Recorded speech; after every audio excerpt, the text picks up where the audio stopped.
Welcome to the Talk Like a Leader podcast, where we explore the mindset, skill set, and habit set of leadership communication.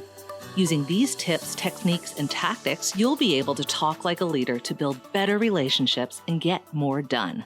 Your host is Guy Harris, who has more than 20 years of combined professional and military experience in consulting, coaching, and training in areas like team and interaction dynamics, communication strategies and tactics, as well as emotional intelligence.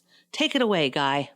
Hi, this is Guy Harris. Welcome to Talk Like a Leader. Today, I have with me my friend, colleague, business partner, Kevin Eikenberry. Hi, Kevin. How you doing today?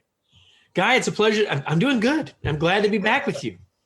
It is good to have you back. And I know that just recently I spoke with Wayne Trammell, who is also our colleague. The two of you just recently released a new book, The Long Distance Teammate, which is I guess, is it fair to say it's a continuation or amplification of Long Distance Leader, kind of a companion volume kind of thing?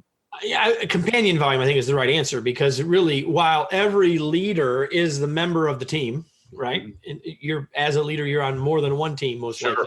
The team that you lead and the other teams that you're on. Right. It's really for a broader audience, because it's for anyone who's on a remote team that is a remote teammate. And so as leaders, that's us. Right. But we wrote it for more than just us. And I think while there's a chapter at the end, as you know, that really is for the leaders specifically, mm-hmm. While I believe every leader can get great value from the book, it really is with your teammate hat on, not your leader hat on. The book itself is targeted more at the teammate side of the relationship. Absolutely. Well, as I looked through the book, there are a couple of really interesting chapters that struck me. And the first one I thought it'd be really interesting for us to talk about today. I don't know that I've heard this phrase used anywhere. I think it's a very interesting phrase and something powerful for people to know about. And it's basically titled Ethical Visibility. So can you tell me, first of all, let's define, what does ethical visibility mean? Well, we know what visibility is, right? And right. We know, let's start with what it's not. The person that is all about tooting their own horn to make sure that they're seen by others. And they're creating visibility. Is that ethical visibility? Is that even effective visibility? Two different questions. So ethical visibility is about making sure that your work is recognized in the context of the team's work, of the team culture, of the organization. And so that's, we believe, always true. But that question of how to do that is even harder when we don't physically see each other, right? So this idea of visibility is almost semi-esoteric, if you will. And so I think the reason that you've never, Guy, that you've never heard that phrase before is that I believe we made it up. But it comes from that idea. The idea of visibility is important. It's valuable. We as leaders need this. But as leaders, we want to create that for our team members. We want them to have the chance to be promoted and all of those things. And yet we want to help them do that in a way that's in the right context, right? So ethical visibility is the idea. So what's the what's the cost of not having visibility? And on the flip side of that, what's the benefit of ethically creating it? Well, let's talk about it from the team member's perspective. You know, it used to be in the old days, mm-hmm. Pre-COVID, actually probably further back than that, really, that if you said, hey, I want to work from home, if I'm going to be at work remotely, that you might very well in many organizations have the organization say, well, they've chosen work-life balance ahead of, or they've chosen their life or lifestyle ahead of advancement. Now, I don't think that that's as true anymore, but the reality is that the benefit to the individual is that I need I need people to know that I'm still interested, that I'm still engaged, that I still want to grow. And in a post-pandemic world, the good news is that we can promote people wherever they live in many cases. We don't have to say, well, I think Guy would take that job, but he will never get Sandra to move back to Indiana. So I can't, which is a true statement as it turns out. It is a true statement.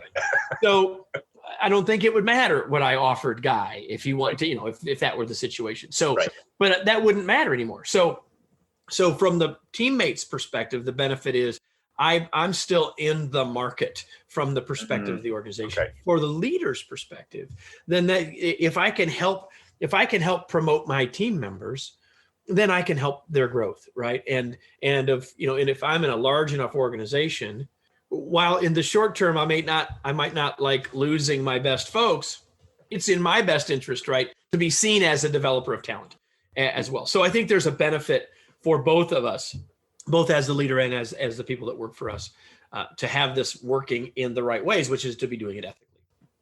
And so also like for the team member, it's career advancement, career growth, opportunity for development, all that kind of stuff. Current job satisfaction, right? Getting new projects. I may not get a new job, but I've got the chance to continue to grow in the current role. Yeah, absolutely.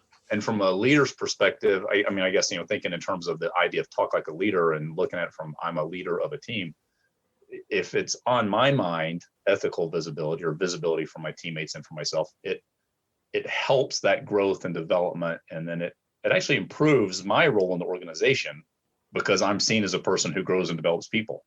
Absolutely.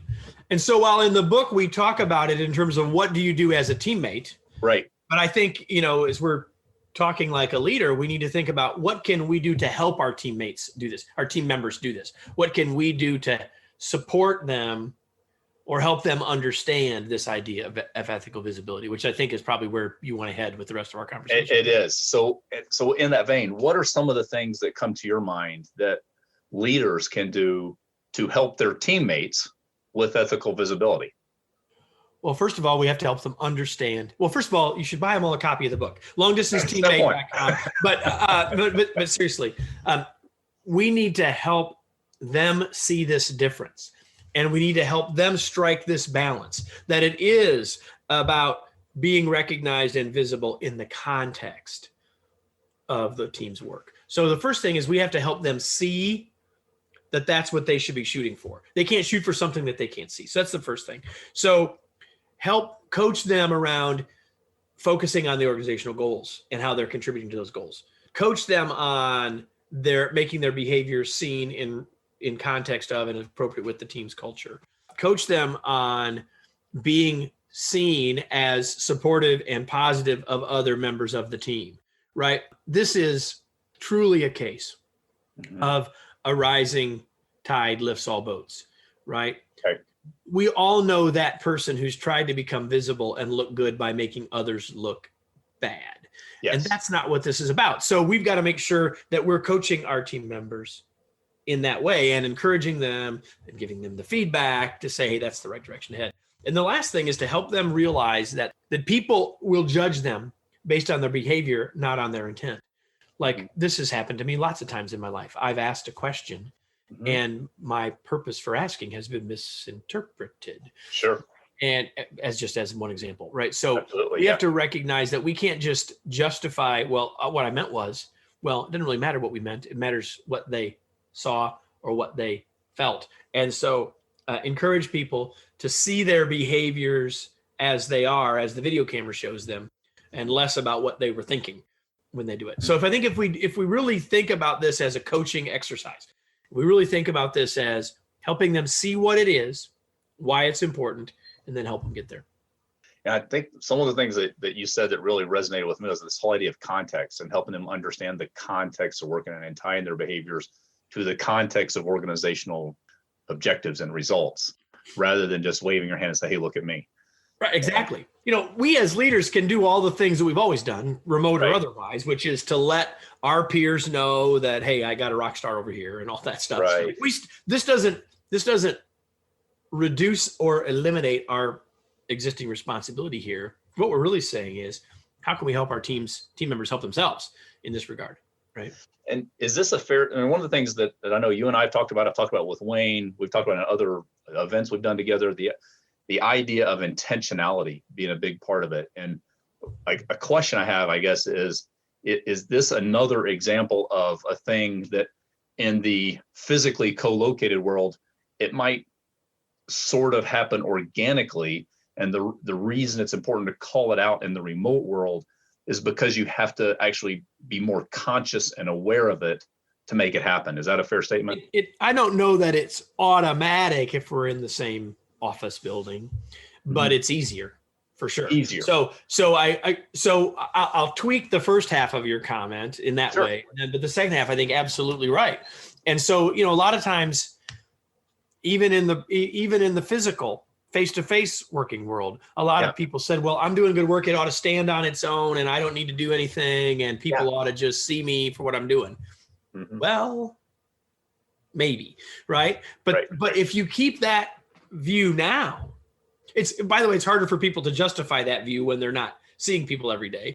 And so what happens then is, without any coaching, who knows the direction that they'll take? They'll feel isolated and they'll mentally throw up their hands and say, there's nothing I can do about this. Or they go into tooting their own horn mode, which doesn't serve them, as we've already talked about. So I do believe that people need to become more intentional about it. And of course, the word we use a lot in the book is being more proactive. Just not being, in this case, being smartly proactive. Oh, that's awesome. So how can people get access to the book? Long Distance Teammate. Tell us where they can find it. So the book, anywhere fine books are sold, as the saying goes. Long Distance Teammate, stay engaged and connected while working anywhere. Again, wherever you buy books, you can find it. But if you want the easiest way to do it right now, just go to longdistanceteammate.com and you can get a sample chapter there. You can watch some video about the book. You can do all sorts of stuff. And you even find out how you can get some extra bonuses if you go ahead and buy a copy. That's awesome. So good launch bonuses for people, help give it extra value. So one thing I like about working with Kevin Eikenberry team is we're always looking to add extra value. So I appreciate that, Kevin. Thanks for being with me today. It's awesome to have you on Talk Like a Leader. And my encouragement to everyone is, if you'll pay attention to what Kevin was saying in terms of the ethical visibility idea, learn from what's in Long Distance Teammate, and for leaders, the Long Distance Leader, then I think you'll gain some great value. And as we go forward in this COVID influenced world, you can talk like a leader. This has been the Talk Like a Leader podcast. You can listen to this show every week wherever you get your podcast. If you haven't, be sure to subscribe so you never miss an episode. I'm Guy Harris, and thanks for listening.